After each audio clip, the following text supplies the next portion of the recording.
Hey, everybody. This is Mark from Tiling Connect, and welcome to today's episode.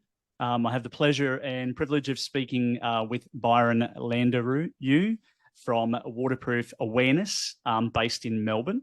Going to dive straight in and get into it. Byron, thank you for making some time today and being a part of the show. You're welcome, Mark. Thanks for having me. Cool, buddy. Well, mate, we connected on LinkedIn.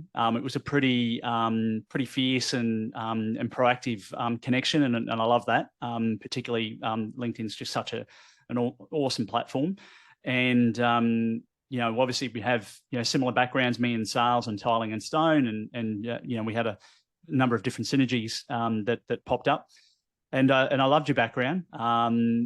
So look, if you could, I'm going to give you the floor. If you could tell us a little bit about you and where you're from, and give us a bit more of an idea of your background as well, that'd be great. Awesome. Yeah, no, thanks for the opportunity. And LinkedIn is a pretty powerful tool to get to know, or affiliate with people and grow your network. So started school, went through school, bit disinterested, got into the trades like most, sort of no direction, fell into tiling, wall and floor tiling. And like the hard work, worked hard, developed a thirst for it, tried out a couple of different things, but tiling's where I landed. And got introduced to waterproofing through tiling when it was sort of came in around that 20 years ago in internal wet areas, the prominency for it. And so based down in Victoria or Melbourne initially, but now I'm down on the surf coast, but travel pretty much all around Australia now with work. Cool. Spent 20 years on the tools till the body had enough. And, always sort of thought in the back of my mind, I've got these skills as a tiler and a waterproofer, but I don't have a qualification yet. Sparkies and plumbers, have a formalised qual. Why don't I? So, I was trying to seek out avenues in order to get a qualification, and contacted several trade schools. It was too expensive to get a Cert 3. Then I actually got introduced to, teaching for on-site sign-offs. Okay, so, recognition for prior learning.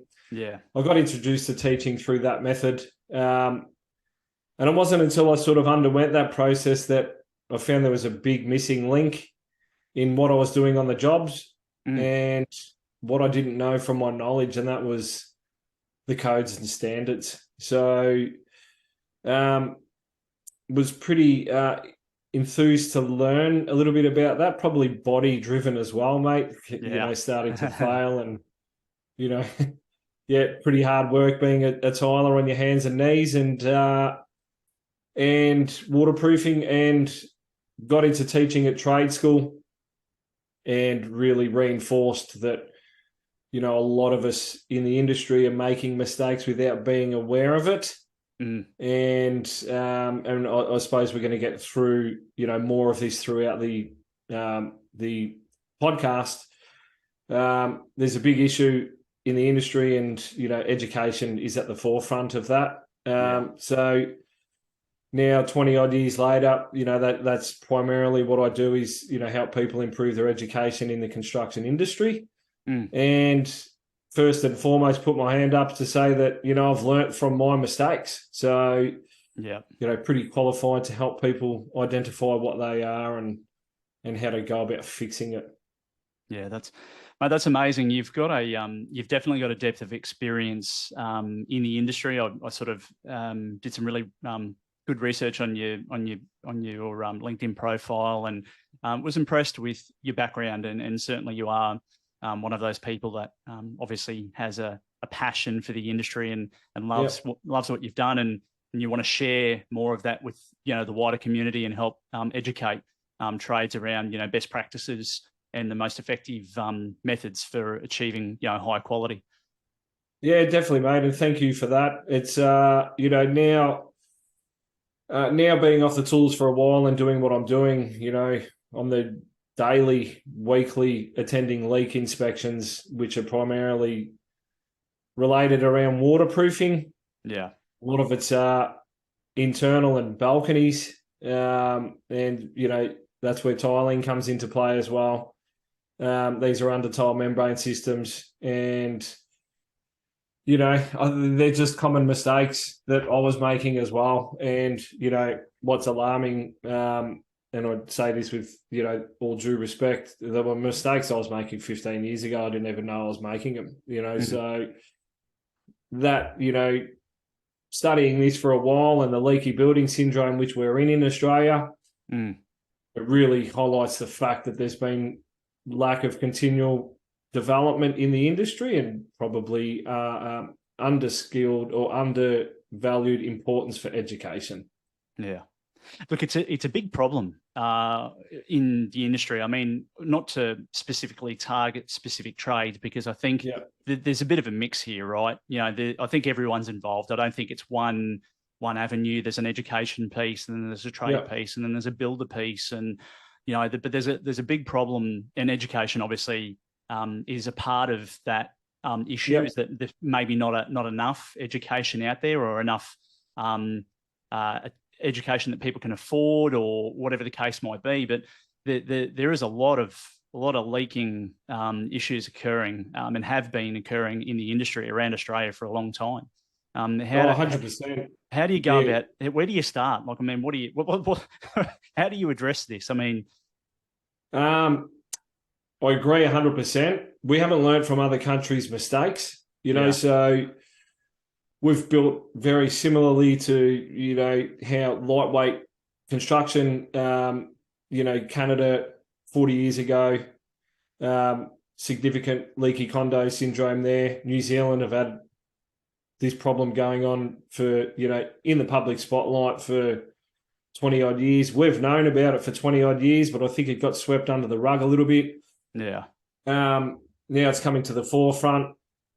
To answer your question, it is all trades. Okay. It's not just related to waterproofers and tilers. Yeah. A majority of trades have a level of improvement that needs to be undertaken.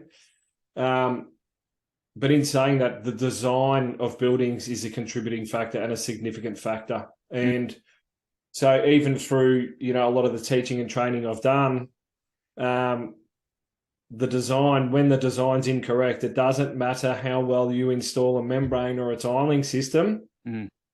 If the moisture in this particular case is not managed correctly, a failure is imminent. You couple that with the quality of building materials might not necessarily be to the same level of integrity that it used to be before.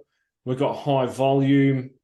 Even if subbies are doing apprentices are, doing their apprenticeship to become a qualified tradesman or tradesperson, I should say. Where is the variety of their work through their apprenticeship? Sometimes they might only touch a particular element at trade school. Yeah. Then they get their formal qualification. Let's talk about sparkies or plumbers. I'm a qualified plumber, for example, and then they go on and become an A grade and may not have actually had the appropriate time in doing roof plumbing, for example. Roof plumbing is a huge issue in the industry. So it's across the board, mate, right from design to handover. So it's a systemic issue. And how do we go about fixing it? Well, I actually rate what the Building Commissioner's Office, which has been driven by, David Chandler up in New South Wales, going in heavy-handed. Some of the methods have some strong collateral damage, but you know what? We needed a kick in the arse. Yeah. And that's what we've been given. And I would like to see all states in Australia adopt a similar methodology to put people on notice that change is coming. Whether you like it or not, you need to start preparing for it now. For such a long time, I have heard that, oh, yeah, we hear this in legislation. We've heard, about national trade licensing. Oh, it will never happen. It will never happen. Well, I think things are starting to happen, and people need to wake up and be a part of the change and help fix one of the biggest industries in Australia. Yeah, absolutely. And obviously there's a number of other trades that fall in around that space.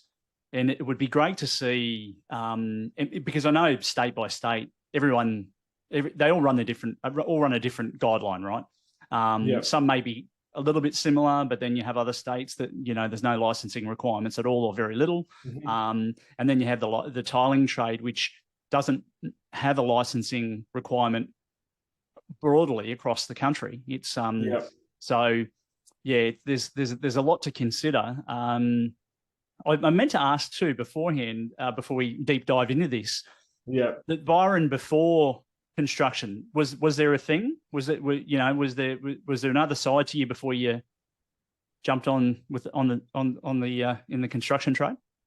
I was a bit of a larrikin, I suppose. Yeah, still am to a degree, mate. Like most of us. Like me sports. Yeah, probably typical. To use a colloquial term, typical Aussie bloke who's like to knock about, and bit of maturity comes with age, mate. So it does. I probably never really had as much focus as what I do now. Yeah. I'm pretty lucky in the career that I've got now was sort of created for myself, really. That I've got a vision, and I help a lot of people significantly, and I get a big buzz out of that, and so I'm pretty focused and driven, to help other people. Nice. Maybe find a path what they want to do, and actually value what they do on the job. I think it's easy to get stuck into the tradie hours, 7 or 4. Just slot straight into it and sort of undervalue the importance of what you do out on the job. Yeah. Yeah, cool. So in a nutshell, mate, I don't really know how to answer that question. Just a knockabout bloke, mate. Got into the tools like that. Love the banter and, working. And I still do, That's awesome. I still love going out and meeting the tradies and helping them, and I'll always have that in me. That will never go. Yeah, you and I are the same. I really enjoy going out on site and speaking with guys. I mean, I'm probably more of that tiling stone focus, but the day job gives me that opportunity to go and spend some time out there and get the hands dirty. Yeah. And it's good. It's a lot of fun, and I've been doing it for 20 years. So, mate, great. Look, I just have a few questions here I just want to go through today, and I'm sure that we'll unpack a heap of stuff. But I suppose for me, waterproofing is obviously a critical component, right? Where do you think it's all gone wrong? Like, is there? Can we, like, how they say if you a problem well stated is a problem half solved. Yeah. Where did it go wrong? Like, is it the pace of building that we've had in Australia? Is it? I mean, I know we talked a lot about education, but what do you think has been the starting point for this, destruction of quality work? Yeah, so it's a good question, and it does have a multitude of answers. One of the key contributing factors is it requires a multi-staged inspection process for it to be done correctly. Yep. And the first part of that is the design review, which, there's some new legislation in New South Wales about, the Building and Design Practitioners Act. So where the designs must be verified by multiple parties, which is great. I know that's primarily focused around Class 2 apartment buildings, but I think we'll see a flow on for that into, all building classes, which is great. Suppose when if I use my personal experience as a yardstick, when waterproofing came out into, Class 1 buildings, so your detached house, for example. Yeah. The most common phrase was open a bucket of blue shit and paint it on the wall. And I even used to say that. Okay, this is easy to do. I was getting me $50 a metre for tiling, Yeah. which was quite good coin back then, 20 odd years ago down the coast. I was pretty lucky in the sense when I moved down there because there wasn't a plethora of tilers. So, but I, like most, started in the volume sector, when that sort of got introduced into the industry. And so right from the get-go, waterproofing was probably seen as something that didn't really need to happen and was quite undervalued, and anyone could do it. You just pull out a roller and a brush and away you go. It's not until I got into trade school as well, where I started to identify how big the waterproofing industry is and how many different facets it has. And whether you install liquids, that's a specialized skill, sheet membrane, specialized skilled. You're doing remedial repair work with crack injection, specialized. There's just, you could be specialist in all different aspects of waterproofing, and most don't have the awareness and the understanding that that's the case. Yeah. Product data has been lacking. It's now starting to catch up. Okay. But yeah, for a long period of time, we had technical data sheets that were actually more sales brochures. Yeah. Here's our product. Buy this product. And anyone can sell the product. Anyone can buy it and install it. Mm-hmm. Don't need to show a license to buy these products. Yep. So the technical data wasn't where it needs to be. A lot of manufacturers have caught up to speed with that now, and we actually help, manufacturers upgrade their technical data, verify competency. Yeah, nice. Right from testing in a lab, so that, the continual testing of products. So that's an independent service? So that is through waterproof awareness. We we do consulting work with that, with design as well, as much as the education. Yep. And the pace of build, 100%.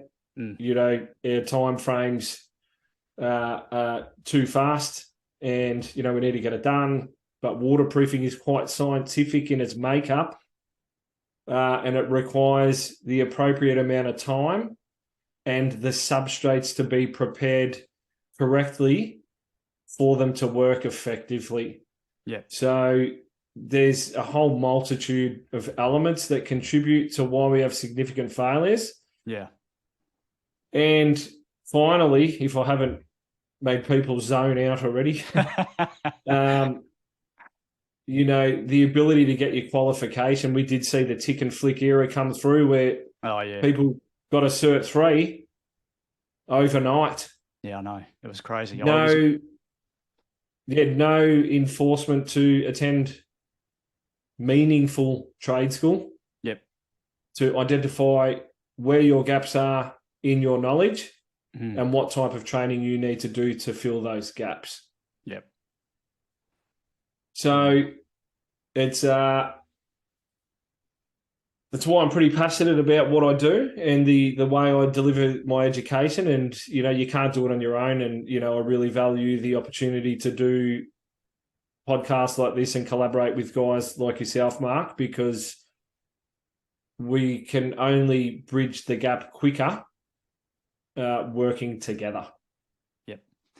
100%, mate. I've sung that tune on just about every single episode since we launched the podcast mid to late last year, and it's so important to have a community talking about all of the things in the industry that create pain, whether it be for the tradesperson, the builder, and or the consumer. And it's usually the consumer that ends up paying through them not knowing and putting their trust and faith in others to do high quality work and not getting that outcome. And you see that more and more today. There's a whole bunch of people now jumping on social media, and they're not naming, but they're certainly putting out there some of the average quality work that's being done that's not in accordance with Australian standards. 100%. And that's important. It's not to, and I think that's a positive thing that people are out there and have the courage to go and do that, because you're certainly making a name for yourself, but at the same time, you're also trying to improve the practices that should be getting used and aren't. Yeah, definitely. So from a homeowner or a consumer's perspective, public awareness is a great thing, because you can inform, the public about the questions that they should be asking when they're engaging a builder or a subby. Yep. What I commonly see, is builders, there's a heavy reliance on the subby to be an expert, and they're not. Unfortunately, they might be really good at, using their hands and installing products, for example. But in terms of the technical compliance requirements, and I see it all the time with tilers, not installing water stop angles, instantly non-compliant. Yep. Instantly, and they've busted their ass to, do this premium tiling job. Yep. And at handover stage, you're going to start getting building inspectors coming in and saying, well, there's no angle there, that's non-compliant, you're going to have to rip it up and start again. That's a horrendous scenario to be in. And it's actually, and I've had to have these conversations, the thing I hate about the gig. I hate it. Yep. But the aftermath, from what I see through the leaky building syndrome with homeowners, committing suicide, just long-term depression, it ruins their lives in a lot of cases. It leaves a scar that never heals. Yep. And,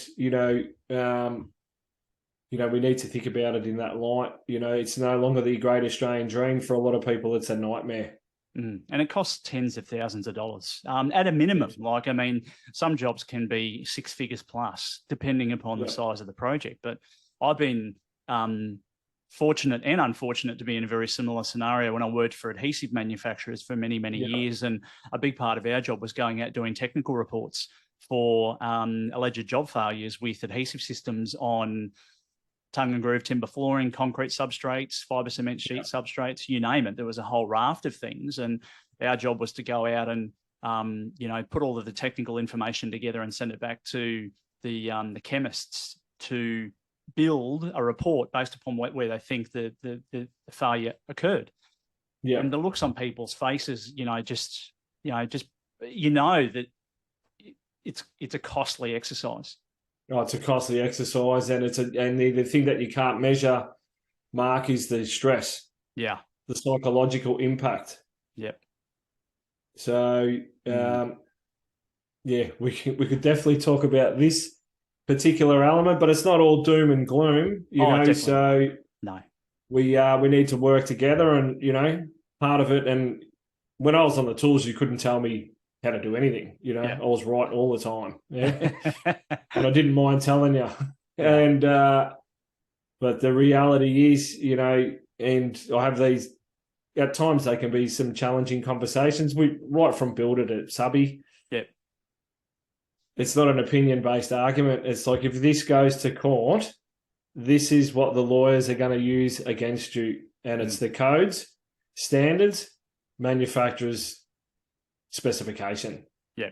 Yeah, absolutely. That's what they use as evidence. So if you don't know what you're doing, you're going to get hung out to dry, and, a settlement is probably the best outcome. And that's a horrendous outcome for all parties. Yes.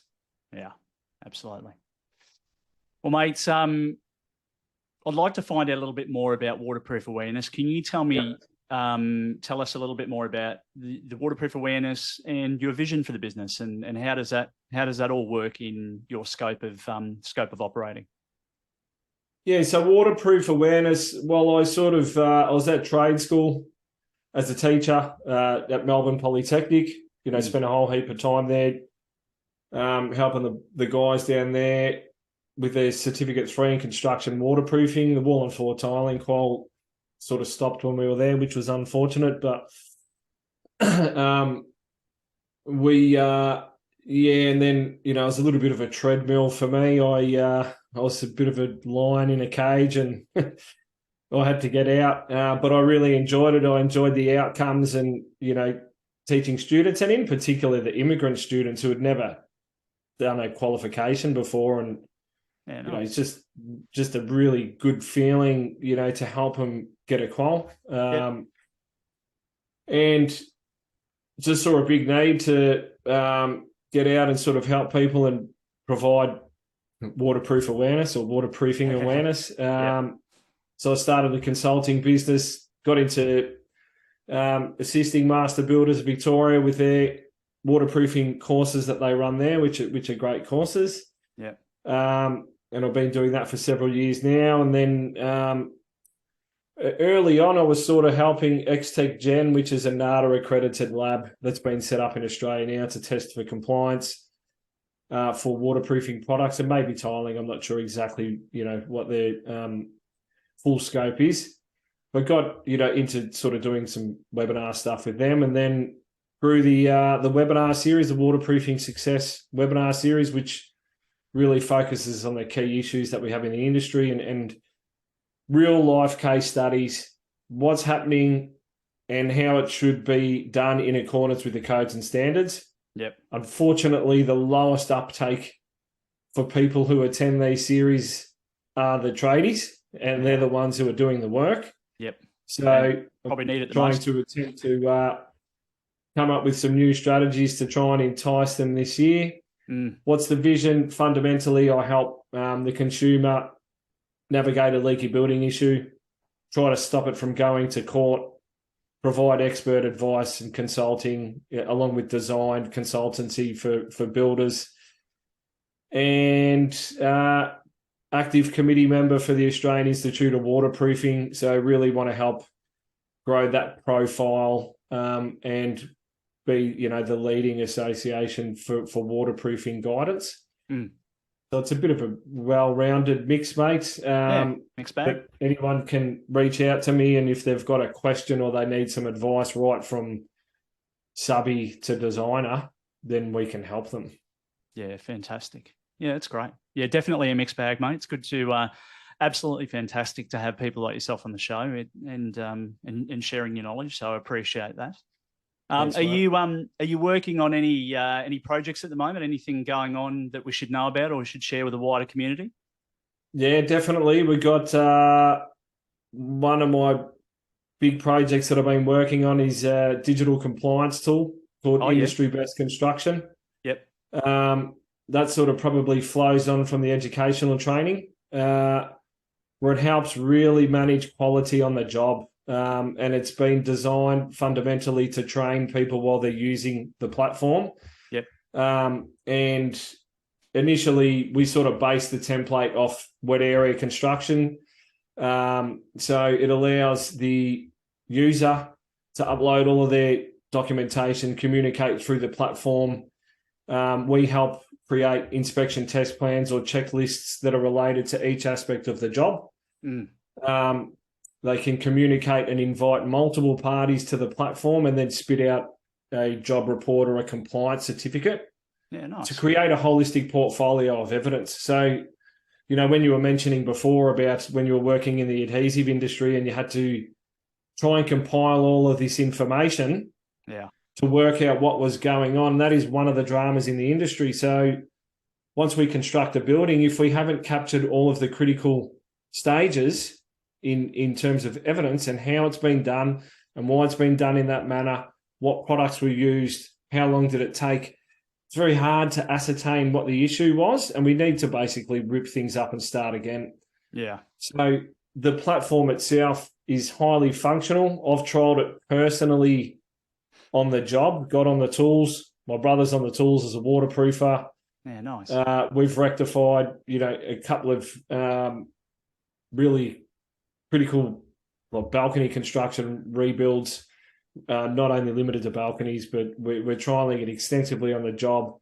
And we've engaged industry, and it's actually a digital platform built for construction it's going to be a game changer, mate. So awesome. We're going to be launching that pretty hard this year.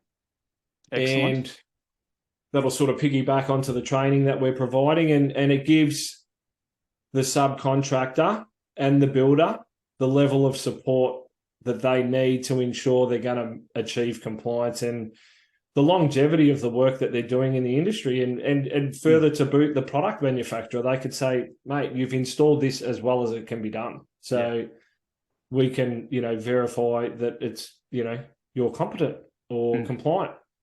Awesome. So that's a big one, mate. It's huge. How long have you been working on that for? Idea stage would be 10 years. Yeah, nice. Actively working on it 4. Yep. There's been a few mistakes made along the way. Yep. It's but I feel we've probably made most of them now. I say that, cautiously, because I know the best way to learn is from your mistakes. Absolutely, yeah.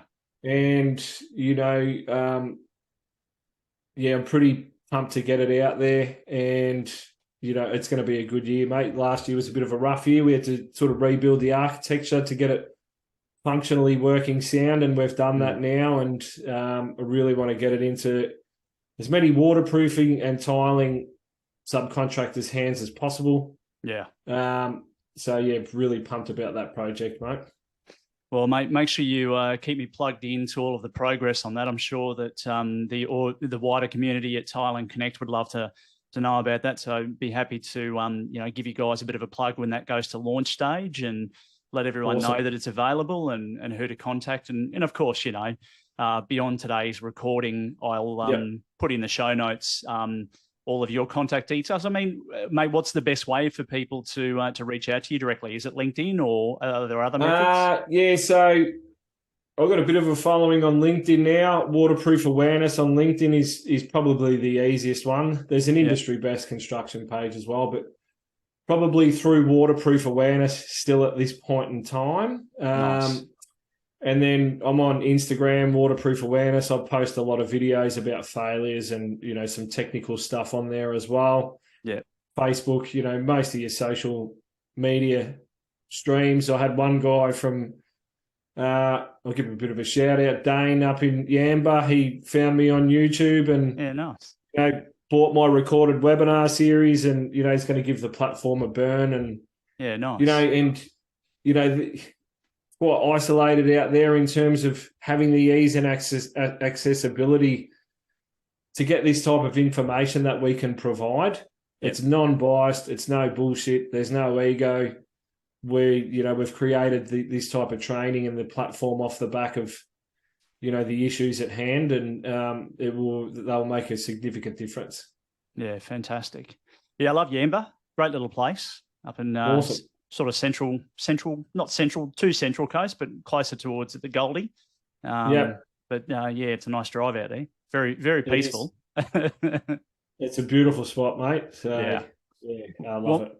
Well, mate, you've spoken, we've got a few minutes still left for today. So you've spoken very heavily about making mistakes.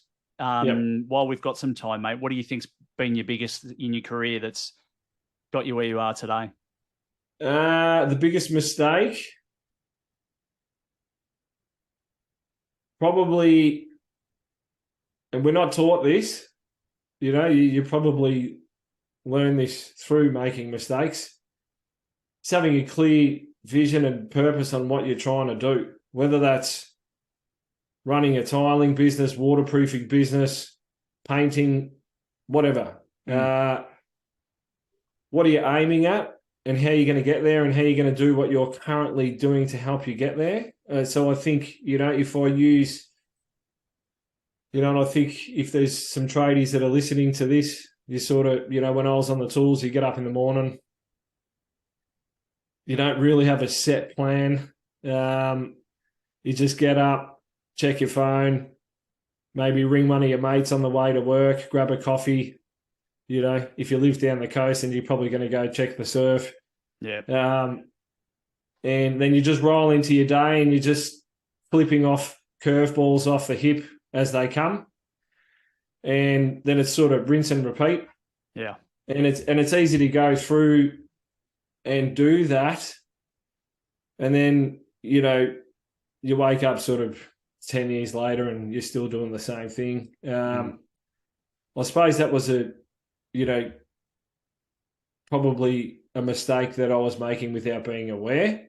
Yep. And to some people, they might say that's just a load of shit. I wasn't really good with money management either. But, you jump onto the tools. You never taught this stuff.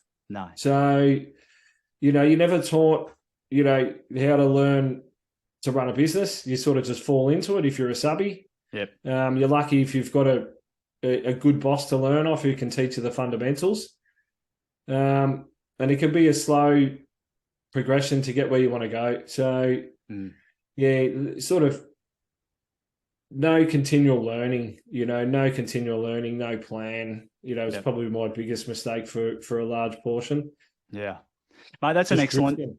Yeah, it's an excellent share. Many people sort of reluctantly try not to share too much of their mistakes in their life because they're, maybe embarrassed or don't really want the outside world to know how they created what they've got, whatever that might be.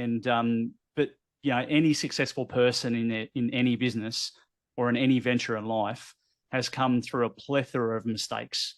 That's how they got there. You look at some of the richest people in the world and some of the biggest entrepreneurs, and they've all at some point gone broke 2 or 3 times and lost their fortunes and had to rebuild and start again. But having that vision and that mission about how you want your business to behave and who you are is really important. So I appreciate you sharing that with me, mate. And look, today's been great. I really appreciate you jumping on the show, and I can't wait to actually get this out to the community before I head overseas. I'm shooting off to the Surfaces event in Vegas, mate. So I'm about three days away from jumping on a plane and going and just immersing myself in flooring and power tool products for about 5 days. So is that what they call a junket? Yeah, you could say that. Good play. There'd be that sounds awesome. And I've been to Vegas once, and it would be an amazing place to be a part of an event like that. And probably a little bit envious, mate. Or that'd be awesome if you get to go over there and make a heap of connections and showcase what you got. So absolutely, you, mate. Absolutely. Thanks. And mate, Byron, thanks again for being on the show today. Really appreciate it. Have a terrific rest of the week, mate, and can't wait to connect again. Awesome. Thank you very much, Mark, and look forward to catching up, and have a safe trip over in Vegas. Thanks, buddy. And